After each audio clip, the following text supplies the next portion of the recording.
Hello, my name is Eden and I am the designer behind Hum and Bumble Crochet Patterns. And today I just wanted to give you a quick walkthrough tutorial on how to do the crab stitch. So this is an edging stitch. Sometimes it's also called reverse single crochet, which I think makes a little more sense because it's very descriptive, because that's exactly what you're doing. You're working single crochet backwards instead of forwards. So what I have here is just my finished piece, and all I've done is I worked in rows, but I single crocheted around the entire edge to give myself an even surface to stitch the crab stitch or reverse single crochet into. So I've joined with a slip stitch to my first single crochet, and now I'm ready to start. So I'm going to chain one, and then instead of working in a counterclockwise direction, I'm going to be working in a clockwise direction because I am right-handed. If you are left-handed, this is going to be opposite. So left-handed, you would normally be working in a clockwise direction, but now you will be working in a counterclockwise direction.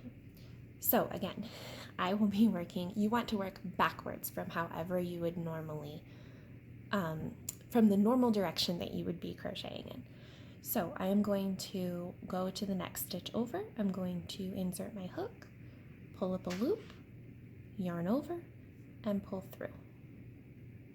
Again, I'm going to the next stitch. I'm inserting my hook, I'm pulling up a loop, I'm yarning over, and I'm pulling through. So on this next one, I'll show you. When you pull up this loop, you can kind of see how your stitches are starting to twist. Don't worry about that. That's exactly what you want them to do. If you try and fuss or correct it, you could mess with the beautiful way that the edging is going to be created. So again, yarn over and pull through. Again, insert the hook, pull up a loop, yarn over, pull through. And I will just work a couple more of these quietly so you can just watch.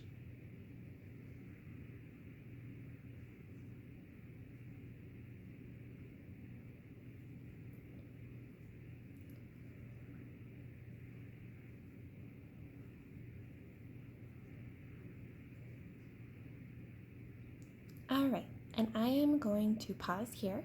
I'm just going to continue working my way around the entire piece, and when I get back to the top, I will come back on and I'll show you how I like to join this.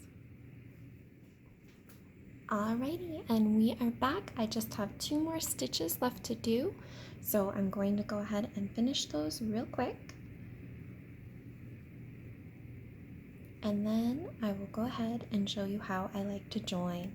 So this is our chain 1 area where we first began, and usually when you would join with a slip stitch, you would join through the front, this way, the front of your work.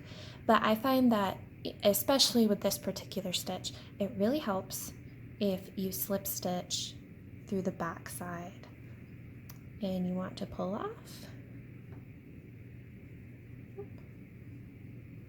Let's try that again. Got it a little twisted. There we go. Like so. So you can kind of see already how seamless, whoops, let's see, where's the camera? There it is. How seamless that join looks. So you are going to clip your end. I did not bring my scissors over here with me, so I'm not going to be showing this part, but you'd clip your end, pull your tail through, and then just weave in like you normally would. All right, so I hope that you enjoyed this tutorial and you found it helpful. If you have any comments or suggestions for me for future tutorials, please let me know in the comments. I'm very new to this. I think this is only maybe the second one or third one that I've ever done. So I'm very open to any comments or suggestions that you might want to share with me. Thank you again, and I hope you have a beautiful day and happy crocheting.